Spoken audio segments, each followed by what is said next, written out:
So my name is Diana, and I'm going to be talking to you about the history of Puerto Rico and how it has changed from the 1990s up to now.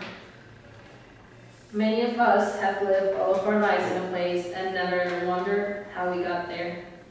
We live each day without looking back a bit to see how our nation was before we even existed, and do not even recognize the changes that have greatly affected it to make it what it is.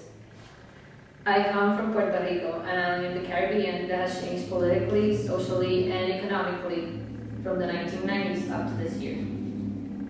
Puerto Rico was one of the last colonies of the Spanish crown.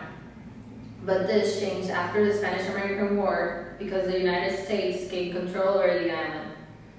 After this, as said by Jack Delano in his book Puerto Rico Mío, for decades of change, the island soon became a dependent society whose political status will remain for the longest time in doubt, even though its people, less than 2 decades after the Spanish-American War, will be transformed into U.S. citizens by fiat.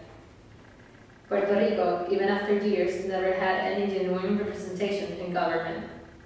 Even though there is a resident commissioner, he has no vote over anything that is not directly related to Puerto Rico.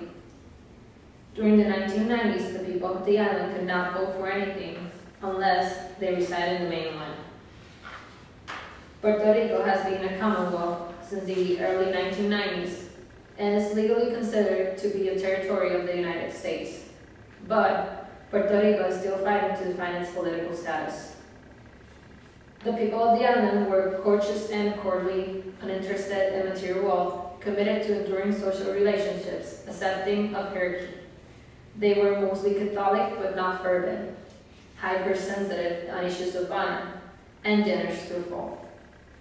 On the contrary, even though the people of Puerto Rico have not changed entirely, the desire for wealth has increased, especially because of the people's needs.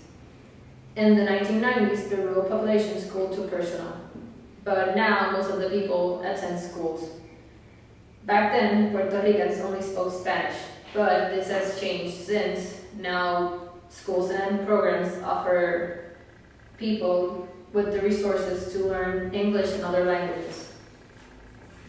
During the 1990s, the places where people lived were humble and were pretty humble and small, except for the people of wealth, whose places were more accommodated.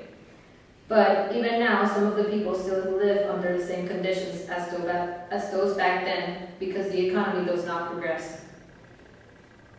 During the 1990s, the government began a project of helping the poor people, and it is still active unto this day. Other than that, one of the projects that have helped the most socially and economically is the Tren Urbano, or urban train.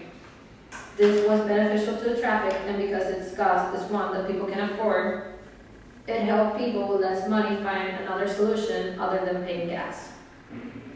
Puerto Rico's natural resources supplied the economy back then. Its sugars, rums, and molasses were resources that other countries came in search for, and that Puerto Rico benefited greatly from, because of the commercial exchange between countries.